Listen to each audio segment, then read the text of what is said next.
Welcome to Cinematic Recaps. This movie is called Scary Stories to Tell in the Dark.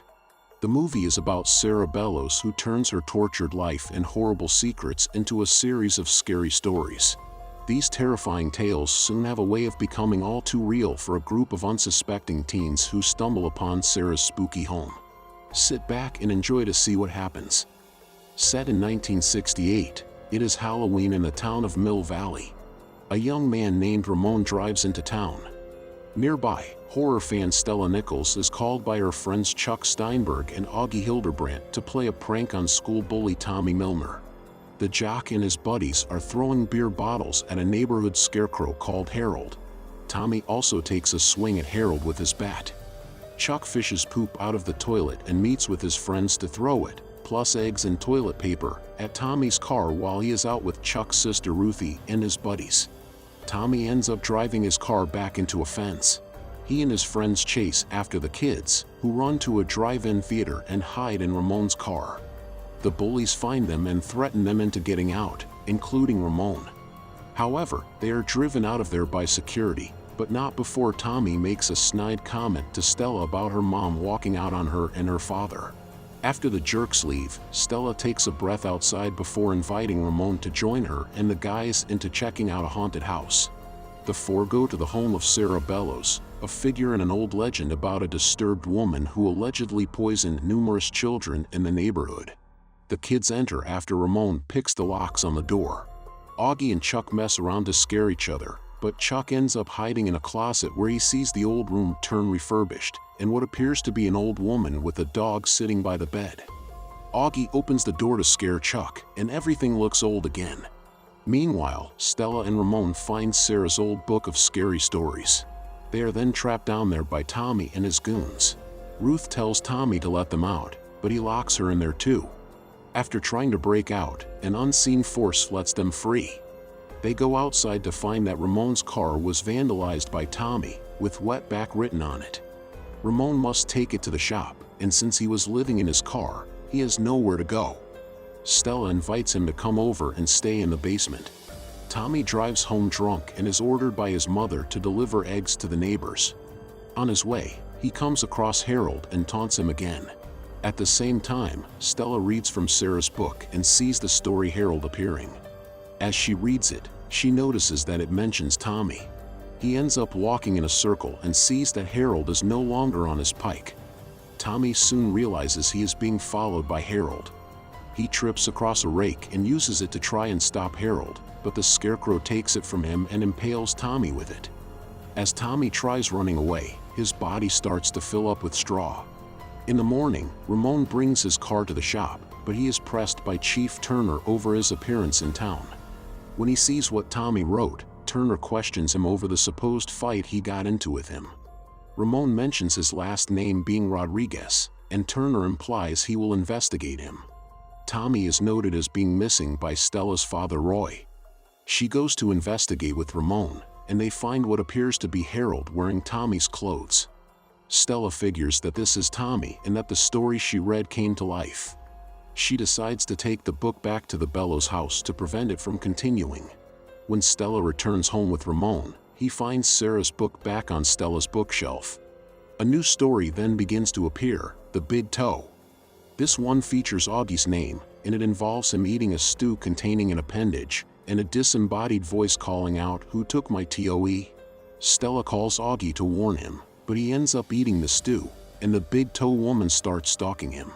Augie runs to hide in his room under his bed, but as he thinks he is safe, Big Toe pulls him under the bed and reveals her hideous face before making him disappear. Stella and Ramón show up too late and see the claw marks under Augie's bed to have their fears confirmed. Stella tells Chuck and Ruth that Augie is gone and that it's because of the book. Chuck suggests they take it to the police, but Ramón doesn't want to get involved with them since they might think he had something to do with both Augie and Tommy disappearing, as there is now a search party going out for the latter. The trio try to burn the book, but it doesn't work. The friends go to the Mill Valley Gazette to dig up any old information on Sarah. They find articles about a woman named Lulu Baptiste, who worked for the Bellows family but was fired after Sarah hung herself, and it was believed that Lulu was teaching Sarah black magic. The book then starts to write another story, The Red Spot. This one is about Ruthie, who got bitten by a spider while trapped in the Bellows house. She is set to go on stage for a performance of Bye Bye Birdie, but the spider bite on her cheek starts to get worse. She goes to the bathroom to check on it, and hears a voice calling her name. A spider leg then pokes out of Ruth's cheek, before a whole swarm of spiders start crawling out and biting her. Stella, Chuck, and Ramón run to the school in time to catch Ruth and throw water on her to repel the spiders. She is covered in bites and crying to get the spiders off. She is later taken to the hospital. The friends track down the now elderly and blind Lulu to ask what happened with her and Sarah, hoping to find a way to undo what has been going on. She says there was no magic involved, but the presence of the book overwhelms Lulu. The trio then heads to a hospital that they think has records of the Bellows family. Chuck mentions having a dream about seeing a pale woman in a red room, telling him, "This is an evil place. Run while you still can." The kids sneak in and head to find whatever documents they can. Stella and Ramón come across a room with old recordings from Sarah as she received electroshock treatment from her brother Ephraim. They hear the voice of Sarah, who, as it turns out, was innocent and never poisoned the children, but it was her family's fault for tainting the water supply, and they tortured her and framed her to cover up their secrets. She then appears to be reciting the new story being written, The Dream. Orderlies find Chuck as he snuck in, and the alarm goes off, making everything go red.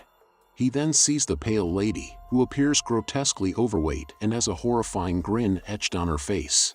No matter where Chuck runs, the pale lady keeps coming closer and closer until he cannot escape and she absorbs Chuck. Stella and Ramón find out too late that he is gone, and they are kicked out of the hospital. Stella calls her father from the precinct. She fears that she is going to die because of the book, and she tells him not to think that she is running away. Roy tells her to not think that it was ever her fault that her mother left. Turner then interrogates Stella and Ramón about the disappearances of their friends. They try to explain that it's because of the book, but it is too far-fetched for Turner to believe. He also brings up that Ramón's real last name is Morales and that he dodged the draft. The two are placed in adjacent cells, and Ramón explains that his brother was drafted to Vietnam and was killed out there, so he got away after learning he was to be drafted. Soon, the next story is being written, and a monster called the Jangly Man emerges. He breaks Turner's neck and tosses his body towards Stella's cell. She gets the keys, but the Jangly Man attempts to get Ramón since his name was in the book, and he knows of the Jangly Man from an old story his father told him. Stella frees them both from the cell, and they realize they must run to the Bellows house to put an end to this. Jangly Man chases after them as they take Turner's car, but Ramón manages to lose him by crashing the car and pinning Jangly Man to a train. Stella and Ramón run to the Bellows house, where they get separated as Jangly Man goes for Ramón. Stella is pulled into another room by the ghosts of the Bellows family. She comes face to face with Sarah's ghost, who is getting ready to trap Stella in her own story. However, Stella hears Ramón's voice telling her to tell Sarah the truth. Stella stands up to the ghost and says that she knows that her family killed the children and framed her, but she is becoming as big of a monster as they were by haunting and taking her friends. Stella promises Sarah that she will tell the truth about her. Sarah gives Stella a quill and tells her to write Sarah's story in her own blood.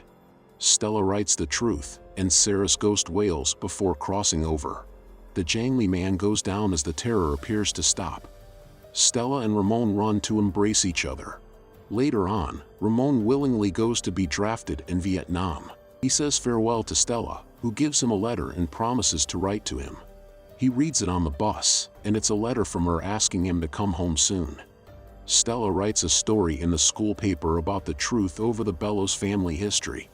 While not many people are listening, she is determined to let the real story be known. She then goes with Roy and the recovered Ruth, as they plan to use Sarah's book to find a way to bring back Augie and Chuck. And that is the end of this movie. I hope you enjoyed it. Make sure to like, subscribe, and turn on the notification bell for weekly updates of movie recaps like this. Comment what movie you want next. Thanks for watching.